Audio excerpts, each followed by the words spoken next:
Et pourquoi pas Zurbarán, me dit une amie, à jamais bouleversée par l'agneau du Prado, si lumineux et si vrai, et par la Sainte Agathe du musée Fabre, dont les couleurs hors du commun, jaune, rouge et violet, éclatent sur un fond noir. Et pourquoi pas, en effet, à condition de laisser aux historiens d'art le peintre des moines, de la dévote Séville et de la contre-réforme militante, pour nous attacher au peintre des choses, maître du clair-obscur et du naturalisme, qui parle à notre sensibilité post-césanienne, et pour nous demander si ténébrisme et réalisme suffisent à faire de Zurbarán un représentant du baroque, un Caravage espagnol, comme on se plaît à le qualifier. Zurbarán n'a pas hésité à toucher à tous les genres de la peinture, des plus nobles, religieux, mythologiques et historiques, aux plus vulgaires, la nature morte ou Bodégone. Mais il est vrai qu'en ce XVIIe siècle débutant, l'exemple vient de l'Europe entière. Le Caravage applique sa technique réaliste aux objets inanimés et peint son panier de fruits avec une pleine conscience de faire œuvre d'art. Bruegel de Velours réalise son premier grand bouquet en 1603 et de l'autre côté des Pyrénées, un peintre médiocre, Francisco Pacheco, fait l'éloge des natures mortes peintes par le jeune Velázquez, son gendre. La voie est donc ouverte. Vers 1633, Zurbarán réalise 2 bodegones au sens strict du terme. La nature morte aux poteries, visible au Prado, et celle aux agrumes, à la Norton Simon Foundation de Pasadena. Ce sont 2 chefs-d'œuvre fondés sur le contraste ombre-lumière et sur une austérité inconnue chez les Italiens ou les Flamands.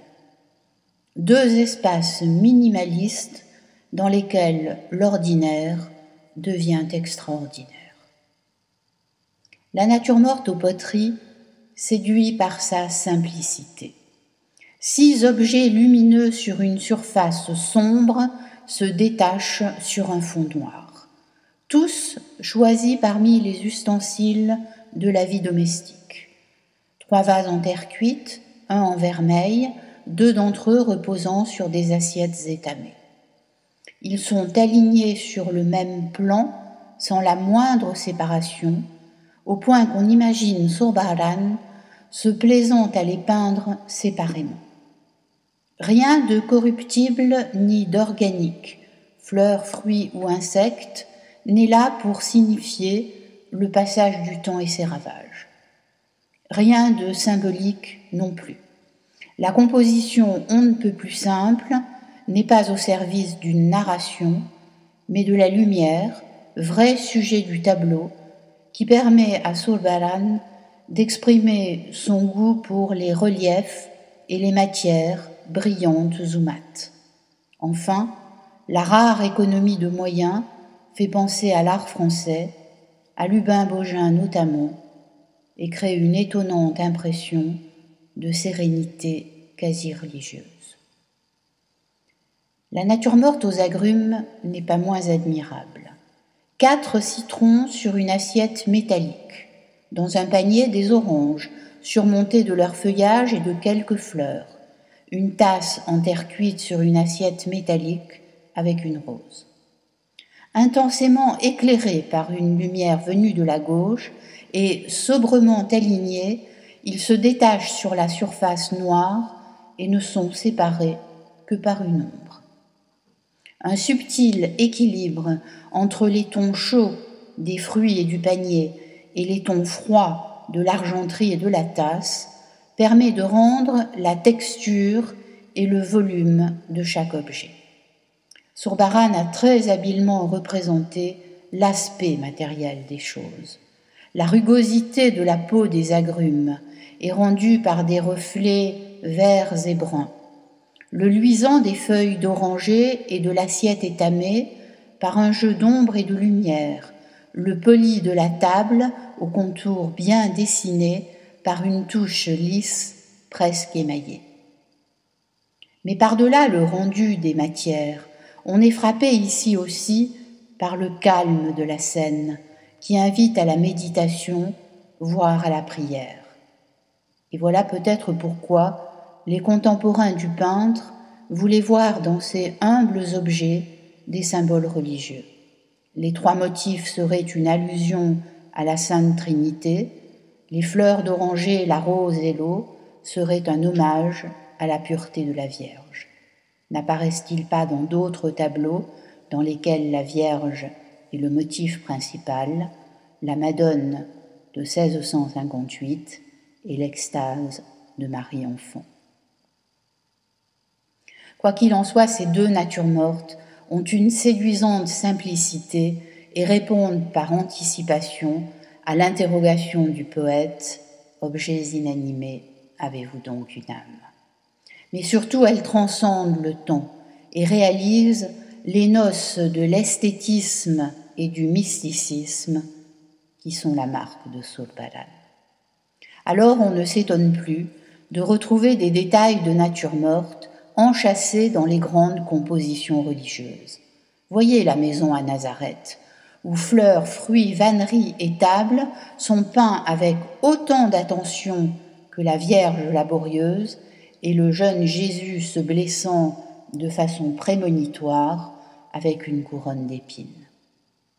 De même, dans l'Annonciation, trois objets s'imposent avec autant de force que les protagonistes. La corbeille à ouvrage au premier plan, le lys et la table de lecture de Marie au second. Tous minutieusement représentés. Ou encore dans les disciples d'Emmaüs, où la matérialité du repas le dispute à l'immatérialité du corps du Christ ressuscité, qui se fond dans le ténébrisme extrême de la scène. Là, tout est fait pour attirer le regard sur le repas lui-même, la blancheur de la nappe et l'éclat plus blanc encore de la mie, qui donne du relief aux ustensiles et aux aliments, olives, cardons, fromage et pain, toujours très simplement juxtaposés comme chez Cézanne, ou pour revenir à Zurbarán, comme dans le repas des Chartreux. C'est une vaste nature morte, autour d'une table en L, avec bols, pichets et écuelles de terre cuite, contenant des tranches de viande fraîchement coupées, avec nappes juponnées jusqu'à terre et serviettes sur lesquelles sont posées des miches de pain. La monochromie, blanc des soutanes, de la nappe, des serviettes et des terres cuites, et la monotonie des ustensiles, répétée 7 fois et rompue par le jeu des ombres, qui met l'accent sur leur disposition subtilement décalée vers l'avant ou l'arrière de la table. Zurbarán aime les objets du quotidien, au point de leur laisser une place privilégiée dans ses toiles. Et c'est sans doute ce goût qui rencontre la sensibilité moderne plutôt que sa tentation baroque. Il a en effet été influencé par le génie italien et ses œuvres des années 20 portent la marque du Caravage. Le Christ en croix de Séville, le Saint Sérapion de Hartford, le Saint-Pierre du Prado, la mort de Bonaventure ou la tentation de Saint Jérôme trahissent cette velléité baroque. En atteste le savon bouillonné des tissus, le profil fortement souligné des adolescents, la recherche d'effets dramatiques et les tentatives de peindre le mouvement. Mais si l'on met côte à côte leurs productions, la comparaison est redoutable pour Zurbarán. L'espagnol n'a pas la fibre baroque. Rappelons brièvement que pour être baroque, l'on doit avoir une conscience aiguë du temps qui passe et du mouvement qui emporte toute chose vers sa destruction, un goût de l'éphémère et de l'illusoire, un sens théâtral de la vie et une morale de la précarité fondée sur l'art de jouir avant de mourir. Or, Zurbarán fait preuve d'une étonnante économie de moyens, ces natures mortes nous l'ont montré, d'un surprenant immobilisme et d'une absence de dolorisme qui l'éloigne précisément du baroque. Voyez plutôt sa série de vierges miraculeuses et martyrs. Toutes sont représentées en pied et de profil, tantôt gauche, tantôt droit, sur un fond sombre, selon un stéréotype propre à Zurbarán. Toutes ont l'allure noble, sont richement vêtues et parées, et se contentent de brandir l'attribut de leur identité. Sainte Isabelle du Portugal et Sainte Cacilda, un panier de pain miraculeusement changé en rose. Sainte Lucie, un plateau sur lequel sont posés ses yeux énucléés. Sainte Agathe, ses seins coupés. Sainte Apolline, ses dents au bout d'une tenaille. Mais surtout, toutes sont impassibles, n'expriment ni la stupeur d'être élues par Dieu, ni la douleur d'avoir été mutilées. Aucune n'exhibe de plaie, et pas la moindre humeur ne coule de leur corps. Les larmes, le sang et la sueur sont totalement absents de leur majestueux portrait. On y est à 1000 lieues des turbulences baroques.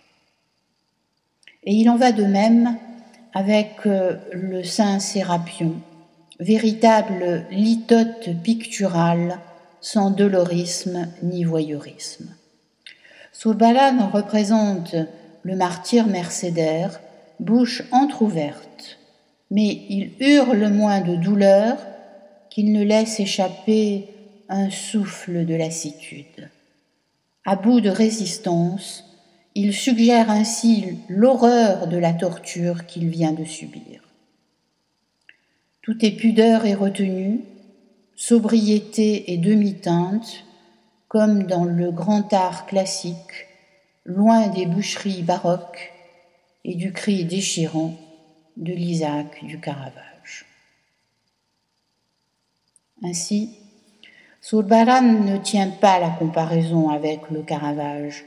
Il situe ses tableaux hors de l'instant, ignore la représentation de l'action en train de se faire et préfère une profonde intériorité sans spectacle.